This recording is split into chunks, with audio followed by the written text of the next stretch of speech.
I want to know all about expectations, कि अगर कोई कहे कि हमें एक्सपेक्टेशंस हैं और हमें उम्मीद है कि वो सिर्फ सारी तू ही पूरी करेगा, कि हम चाहते हैं कुछ तो सिर्फ तुझसे ही चाहते हैं, उसकी खुशी की रिस्पॉन्सिबिलिटी क्या सर मैं ले सकता हूँ पूरी की पूरी?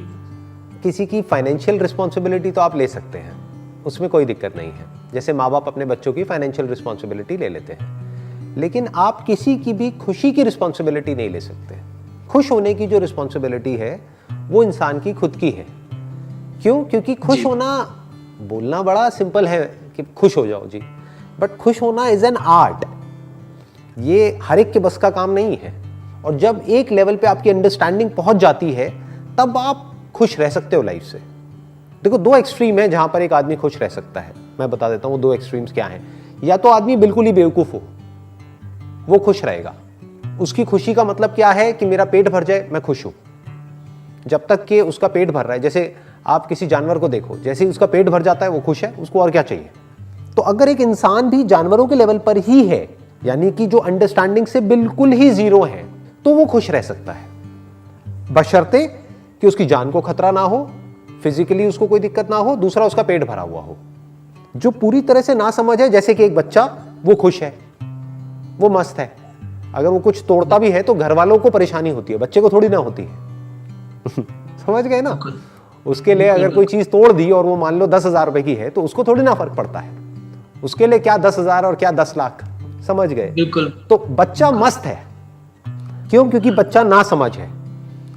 या फिर कोई बहुत ही समझदार आदमी जिसने जिंदगी को बहुत ही गहराई से समझ लिया है, वो मस्त है।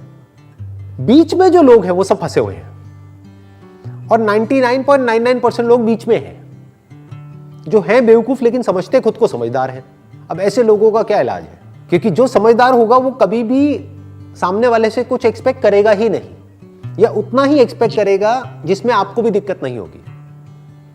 बिल्कुल सर। जो आप आसानी से पूरी कर सको। फॉर एग्जाम्पल, एक मछली है तो मैं मछली से इतना ही एक्सपेक्ट करूंगा कि वो पानी में रहे और आराम से तैरती रहे, तो मछली को भी उसमें कोई दिक्कत नहीं है। जहां मैंने मछली से एक्सपेक्ट किया कि तू हवा में उड़ के दिखा, तो मछली के लिए भी प्रॉब्लम है, मेरे लिए भी प्रॉब्लम है। समझ गए ना? तो ये दुनिया बेवकूफों से भरी है। ना समझ बेवकूफ नहीं है, ध्यान से समझ लेना। एक बच्चा बेवकूफ नहीं है, बच्चा ना समझ है। बेवकूफ वो है जो खुद को समझदार समझता है लेकिन है एक्चुअल में ना समझ। उसको समझ नहीं है जिंदगी की, उसको समझ नहीं है रिलेशनशिप्स की, उसको समझ नहीं है लाइफ की, लेकिन उसको एक गलतफहमी है कि नहीं, मुझे तो सब पता है, मेरी एज है तो मुझे सब पता है, मैं ये हूं तो मुझे सब पता है, मेरे नाम के आगे ये लगा हुआ है तो मुझे सब पता है, तुम मुझे क्या सिखाओगे? यस सर, ये है ना बिल्कुल प्रॉब्लम। सर। हाँ, ये मतलब इसके बारे में कहा जाता है कि अगर एक इंसान चाहे, यानी अगर हम चाहें, यानी ह्यूमैनिटी अगर चाहे, तो दुनिया में इतने रिसोर्सेज हैं कि एक भी आदमी भूखा नहीं रहेगा। अगर आज हम सब एक हो जाएं, जितने भी इंसान हैं इस धरती पे वो सब एक हो जाएं और कहें कि यार एक भी आदमी भूखा नहीं रहना चाहिए, तो इतना पैसा है, इतने रिसोर्सेज हैं कि अगले 1 महीने के अंदर अंदर एक भी आदमी भूखा नहीं सोएगा इस प्लैनेट पे। तो पेट सबका भरा जा सकता है, लेकिन एक्सपेक्टेशंस किसी एक की भी पूरी नहीं करी जा सकती। लाइक सर, जरूरतें पूरी हो सकती है लेकिन जरूरतें पूरी दुनिया की पूरी हो सकती है। इतना है इस दुनिया में कि जरूरतें सबकी पूरी हो सकती हैं, लेकिन ख्वाहिशें, एक्सपेक्टेशंस, डिजायर्स किसी एक का भी पूरा नहीं हो सकता, नॉट इवन वन। और वो कोशिश करनी भी नहीं चाहिए, क्योंकि अगर आपने एक बार ये खेल शुरू कर दिया किसी की एक्सपेक्टेशंस पूरी करने का, तो कोई ना कोई ऐसा पॉइंट आएगा जब आप पीछे हटोगे तो सामने वाले को हर्ट होगा।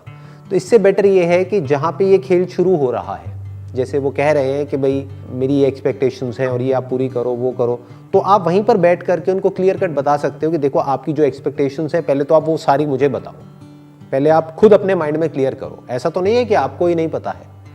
99.99% लोगों को यही नहीं पता है कि उनको आपसे चाहिए क्या है, या एक रिलेशनशिप से चाहिए क्या है। जैसे एक हस्बैंड वाइफ है, दोनों एक दूसरे से परेशान हैं, उनसे पूछो कि भाई तुम्हें ये क्लियर भी है कि तुम्हें सामने वाले से क्या चाहिए, क्योंकि अगर वो सब कुछ भी कर देगा तब भी कम पड़ जाएगा, क्योंकि तुम्हें पता ही नहीं है खुद कि तुम्हें उसे चाहिए क्या है। पहले तो तुम्हें ये क्लियर होना चाहिए, नंबर 1। नंबर 2, वो सामने वाले को बताओ। अब सामने वाला बताएगा कि मैं इसमें से क्या कर सकता हूं, क्या नहीं कर सकता। क्या मेरी कैपेसिटी में है, क्या नहीं है। अब सामने वाला आपसे एक्सपेक्ट कर रहा है कि भाई आप उसको प्राइवेट जेट में घुमाओ, आप कहोगे भाई मेरी इतनी औकात नहीं है, मैं प्राइवेट जेट कहाँ से घुमा दूंगा मैं, है ना, मुझे भी कोई कांड करना पड़ेगा और कुछ लोगों की तरह जो इंडिया छोड़ के भाग गए हैं, राइट। तो सामने वाला जब अपनी सारी एक्सपेक्टेशंस बताएगा एक एक करके, फिर आप उसको क्लियर बताओगे कि देखो जी पहले तो आप अपना माइंड मेकअप कर लो, यही एक्सपेक्टेशंस है आपको मेरे से, इसमें से 10 में से मैं ये 5 पूरी कर सकता हूँ, 5 नहीं कर सकता। आपको ठीक लगता है?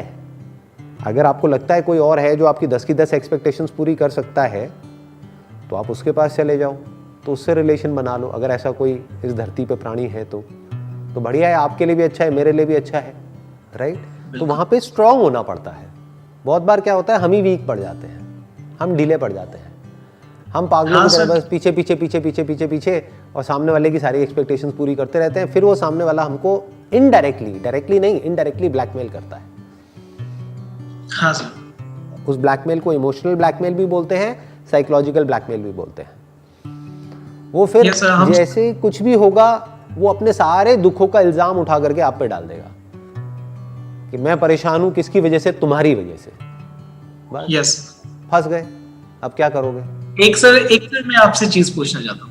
हाँ सर आप सर ये सब हमारे लिए करते हैं और सर किसी फ्री ऑफ कॉस्ट करते हैं सब कुछ सर, तो सर मैं जानना चाहता हूँ सर आपकी जो प्लेज है ये सब किस लिए है, कि सिर्फ हमारे लिए? मैं एक बात कहूँगा, आप बताना कि वो सच है या झूठ है, कि मैं जो भी करने वाला हूँ या मैं जो भी कर रहा हूँ उसका असर पूरी दुनिया पे हो रहा है और होने वाला है। क्या ये सच है झूठ है? सच है सर। सच है ना, तो क्या मेरी रिस्पॉन्सिबिलिटी नहीं है कि मैं जो भी कर रहा हूं या जो भी कर सकता हूं वो सब मैं करूं? बिल्कुल सर। ये मेरी अपनी रिस्पॉन्सिबिलिटी है, ये मेरे ऊपर कोई ऑब्लिगेशन नहीं है, ये मुझे किसी ने कोई टास्क नहीं दिया है कि तुम्हें ये करना ही पड़ेगा। जब इंसान खुद की रिस्पॉन्सिबिलिटी को समझता है तो वो ये भी समझता है कि क्या करने लायक है और क्या नहीं है, और फिर वो करना ही होता है at any cost. As a human being हमारे ऊपर बहुत बड़ी रिस्पॉन्सिबिलिटी है, सिर्फ मेरे ऊपर नहीं, आपके ऊपर भी, क्योंकि आप भी जो कुछ कर रहे हो उसका असर पूरी दुनिया पे होने वाला है। बट इस बात को हम देख नहीं पाते हैं। बहुत लोग ये सोचते हैं कि अरे मैंने जो भी किया उससे किसी को क्या फर्क पड़ता है। यस सर, है ना, हाँ, अरे फर्क पड़ता है। आप जो भी कुछ करने वाले हो उसका इस दुनिया पे बहुत बड़ा असर आने वाला है, बिकॉज आपको नहीं पता कि आप जो भी कर रहे हो छोटे से छोटा उसकी वजह से क्या होने वाला है। You don't know that. आप समझे? हाँ, तो ऐसे सोचना होता है। चलिए जी, ठीक है जी, thank you sir, thank you so much. Most welcome जी, wish you all the best and thank you so much.